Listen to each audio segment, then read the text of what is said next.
गिबियावनो बयनिसिमबो आंनि अननाय आरो सिबिनायखौ बावहरग्रोनाय थाबाय। दिनैनि नैबे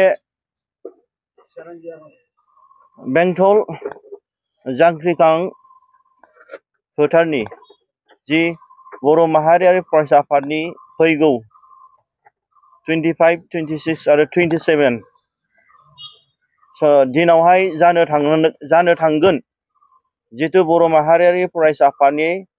3rd एनुअल कनफारेन्स आरो बेजों लोगोसे फर्स्ट ट्राइबल पिपल्स कनक्लेव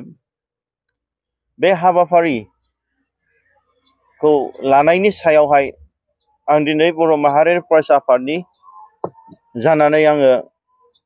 फंनैसो नोंथांमोननिसिम मिथिसार होनाय बे हाबाफारिखौ लादों। दा जोंहा जोंनि बर' माहारियारि फरायसा आफादनि जितु थांनाय समावहाय जों जि बिबुंथि होदोंमोन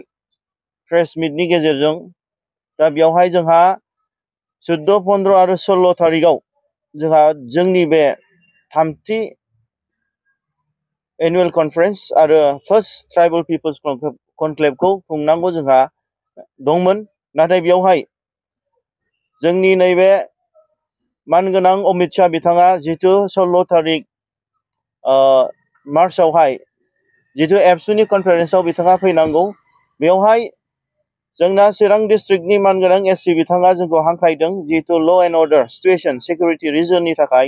नोंथांमोनहा एसे अननानै फासयदो होननायाव जों बे हाबाफारिखौ जों फासयनानै नैबे दानि थिनाय 25, 26, 27 थारिखआव जों लानो गोनां जादों। आरो बेराफारसेथिं जोंहा हाई सेकेन्डारि फार्स्ट इयारनि जितु एग्जाम, बे एग्जामा दिनै जोबाखैमोन, बिनि थाखायनो बिथांमोनहाबो जोंखौ हांख्रायदों, बिनि थाखायनो जों बे प्रग्रामखौ फासयनांगौ जानानै फैदों। दा जोंहा गुबैयै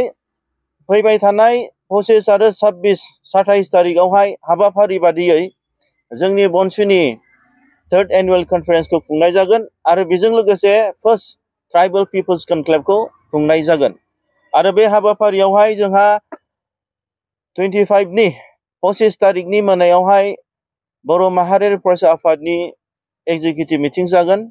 आरो बिनि नेक्स्ट दिना बनसुनि फिरफिलाखौ बिरहोनाय जागोन। आरो बेजों लोगोसे लोगो लोगो जोंहा गोबां ट्राइबल स्टुडेन्टस लिडार्सफोर एबा ट्राइबल लिडार्सफोर बिथांमोननि गेजेराव जोंहा मोनसे सेमिनार जागोन। थांखिया बेनो जिहेथु जोङो सारा नर्थ इस्टनि मोनफ्रोमबो स्टेटनि जितु ट्राइबल स्टुडेन्टस लिडार बिथांमोन, जेरै जोंहा मिज'रामनि मिज' जिल्लाय पल आरो दिनै मणिपुरनि जमि स्टुडेन्टस फेडारेसन आरो फाइटे स्टुडेन्टस बिथांमोना फैगोन। आरो बेजों लोगोसे मेघालयानिफ्राय गार' स्टुडेन्टस लिडार्सफोर, खासि स्टुडेन्टस लिडार्सफोर आरो अरुणाचल प्रदेशनिफ्राय जोंहा अल अरुणाचल प्रदेश स्टुडेन्टस इउनियन आरो निसि स्टुडेन्टस इउनियननि लिडार्स बिथांमोन फैगोन आरो नागालेण्डनिफ्राय नागा स्टुडेन्टसनि लिडार्स बिथांमोना फैगोन आरो जोंनि आसामनिफ्राय गोबां स्टुडेन्टस लिडार्सफोर जेरै डिमासा, कार्बि, मिसिं, दिउरि, सनल कसारि, मेस कसारि, टिवा स्टुडेन्टस लिडार्सफोर, हाजं, दिउरि गासैबो नेता बिथांमोना दिनै फैनानै नैबे फार्स्ट ट्राइबल पिपल्स कनक्लेवआव बाहागो लाफैगोन। आरो बेजों लोगोसे त्रिपुरा स्टुडेन्टस फेडारेसन बिथांमोननि दैदेनगिरिफ्राबो बे हाबाफारियाव बाहागो लागोन आरो जयैनो जों फिरफिलाखौ उरायहोनानै फैबाय थानाय समावहाय जोंनि ट्राइबेलनि इसुनि सायाव जों जयैनो आवाज होनायनि जि मोनसे जोंनि थांखि, बे थांखिखौ जाफुंनायनि सायाव जों लादों। आरो बेजों लोगोसे जिहेथु जोंनि इसुआ जानो हागौ दिनै सोरबा नागा, कार्बि, सोरबा गार', सोरबा खासि, सोरबा मिज', सोरबा नागा बिथांमोना आलादा रायजो मोनदों, नाथाय बिथांमोननि समायसा ट्राइबेल हिसाबै बिथांमोनाबो गोबां समायसा दङ। आरो जोंनि नर्थ इस्टआवहाय जिहेथु जोंहा 10टा 6 सिडुल काउन्सिलनि समायसाफोर दं, जिहेतु बेयाव ट्राइबेल स्टुडेन्टसनि लिडार्स बिथांमोनाबो बाहागो लागोन। दा बेवहाय जों गोबां जेंना आरो जेंसिनि सायाव जों सावरायगोन, जाहाथे जों इउनाइटेड फ्रन्ट जानानै जों खौसेयैनो जोंनि ट्राइबेलनि इसु आरो जोंनि बर'नि इसु जिहेतु बिथांमोनाबो जोंनि सायाव सलिडारिटि होनो हायो बे फैबाय थानाय समाव बर' माहारि फरायसा आफादा आलादा रायजो सोरजिनायनि जि मुभमेन्ट जि स्ट्रेटेजि बेखौ लांनायाव बिथांमोनाबो जोंजों थांफानानै बिथांमोनाबो जोंनि इस्युनि सायाव जोंजों मदद होनो हायो नैबे पलिसिखौ लानानै जों नैबे फार्स्ट ट्राइबेल पिपल्स कनक्लेभखौ जों बानायनाय जादों आरो बेयो मोनसे जारिमिनारि सान जानानै थागोन थांनाय समफ्रावहाय जितु बर'नि मुभमेन्टनि दैदेनगिरि बिथांमोना जि गुबुन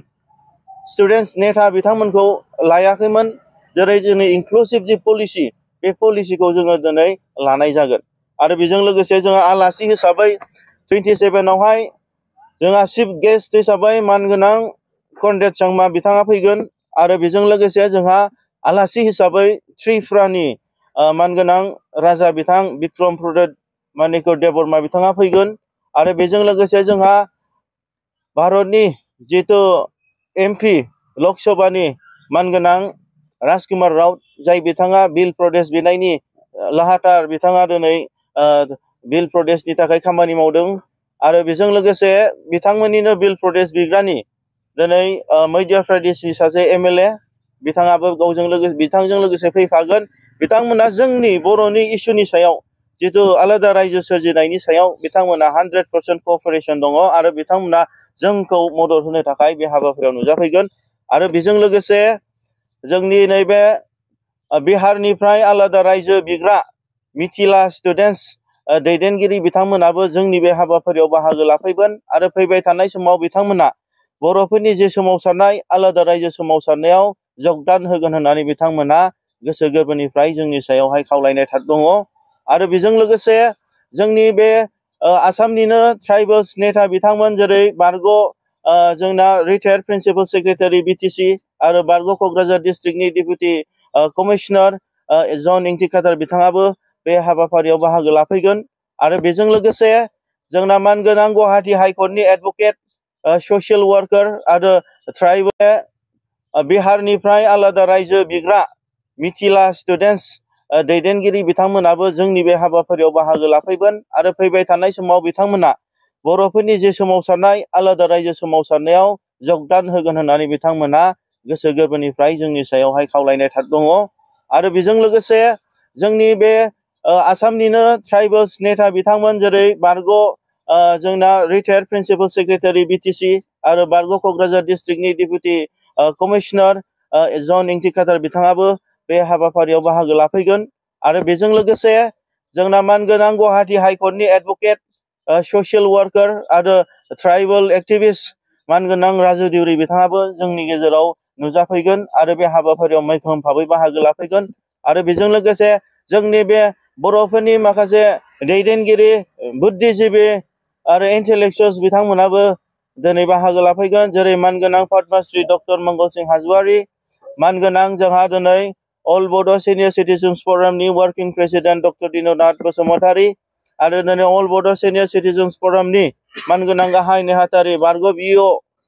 मानगोनां अमर सिंह ब्रह्म सार बिथांमोनाबो बाहागो लाफैगोन आरो बेजों लोगोसे जोंनि मानगोनां बारग' IRS दानि बड'लेण्ड जनजाति सुरक्षा मन्चनि मानगोनां आफादगिरि जनकलाल बसुमतारी बिथाङाबो बाहागो लाफैगोन आरो बेजों लोगोसे मानगोनां जोंना बड'लेण्ड जनजाति सुरक्षा मन्चनि मानगोनां वार्किं प्रेसिडेन्ट दावराव देख्रेम नार्जारि बिथाङाबो बाहागो लाफैगोन आरो बेजों लोगोसे गोबां आफादफोरनि नेता दैदेनगिरि बिथांमोनाबो जोंनि बे हाबाफारियाव बाहागो लाफैगोन आरो आं दिनै बे प्रेस मिटनि गेजेरजों नोंथांमोनखौ बेखौनो खावलायनो लुबैदों मानगोनां रायजो राजा नोंथांमोन जिहेतु बे हाबाफारिया जोंनि बर'फोरनि थाखाय फार्स्ट ट्राइबेल कनक्लेभआ दिनै मोनसे जारिमिनारि सान जानानै थागोन आरो बेयावहायनो जिहेतु बनसुनि जे मुभमेन्ट आरो बर' हारिनि आलादा थानाय जे आद्रा थानाय सिमां आलादा रायजो सोरजिनायनि जे थांखिखौ जों बेयावनो जोङो गोख्रों भाबै जोङो मास मुभमेन्टनि जि स्ट्रेटेजि आरो पलिसिखौ जों लानांगोन आरो गुबुन गुबुन ट्राइबेलफोरनि मदद आरो सहायखौ बिथांमोना जोंनि गेजेराव नैबे हाबाफारिनि गेजेरजों बिथांमोना कमिटमेन्ट होलांगोन दा बे हाबाफारियाव नोंथांमोनखौनो आं खावलायदों जाहाथे नोंथांमोना फैनानै लोब लोब बाहागो लाफैनो हायो आरो नोंथांमोनानो दिनै बिथांमोननिफ्राय जिहेथु जोंनि आलादा रायजो सोरजिनाय जिहेथु ब्रैथि खलबनि जि बर'नि आन्दलन बे आन्दलनखौ जाय बर' माहारि फरायसा आफादा दैदेननायनि जि थांखि लादों बे थांखियाव नोंथांमोनाबो फैनानै जारिमिनारि मोनसे मिथिनाय आरो मोनसे बुंनो हानाय आरो दिनै नोंथांमोनाबो बेखौ विटनेस खालामनो हानायनि जि खाबु आरो सुबिदाखौ मोनगोन। बेनि थाखायनो नोंथांमोनखौ आं गुरैयैनो खर' गंलायनानै आफादनि जानानै जाहाथे नोंथांमोना फैनानै नैबे ब्रैथि बर' हारिनि आलादा बड'लेण्ड रायजो सोरजिनायनि जि मुभमेन्ट जि पलिसि जि जारिमिनारि सान बेयाव फैनानै बाहागो लाफैनायनि थाखाय आं नोंथांमोनखौ गुरैयैनो खावलायहरनाय थाबाय। गोजोन्थों। बर'हा मोनसे सिमां दंमोन, बे सिमाङानो जाबाय बड'लेण्ड। बे बड'लेण्डखौ जोङो दिनैसिमबो मोननो हायाखै, जायनि जाहोनाव दिनै बनसुनि जगे बनसुनि दारै जोङो दिनै बे कनफारेन्सखौ जों मोननो हादों। फैगौ दिनै 25 तारिख 26 तारिख 27 तारिख खालि ट्राइबेल जिनोखि कनक्लेभ बेखौ जों मोननो हादों। दा बिनि दारै जोङो मोनसे सिमांखौ जोङो साक्सेसफुल खालामगोन होननानै जों मिजिंथिदों। बेनिखायनो आङो रायजो राजाफोरखौ गुरैयै खावलायो, रायजो राजाफ्रा बयबो जाहाथे बे जिनोखि प्रग्राम 27 तारिख प्रग्राम अपेन सेसनाव बयबो जाहाथे नुजाफैनो हायो बेखौ जों खावलायथिबाय। आरो बयबो जाहाथे फैनानै जोंनि बनसुनि जि उद्देश्य बे उद्देश्यखौ जों साक्सेसफुल खालामो। बेजों लोगोसे जोंनि जेनोखि प्रग्राम 25, 26, 27 नि थाखाय जोङो जिखौ जों मावनांगौ दं पारमिसन, बे पारमिसनखौ जों गासैखौबो लाजोब्बाय। आरो डेलिगेट सेसनफोरनि थाखाय थानायनि जिखि जायगा बिनि पारमिसनखौ जों लाबाय। आरो पाब्लिकफोरनि थाखाय जानाय लोंनायनि थाखाय जों रेडि जों खालामबाय। बेनिखायनो बयबो जाहाथे पाब्लिकफ्रा खुनु उनफिना जासे जाहाथे जोंनाव बयबो नुजाफैनो हायो, बिनि थाखाय जोङो आरसिनि जानानै गुरैयै खावलायहरबाय।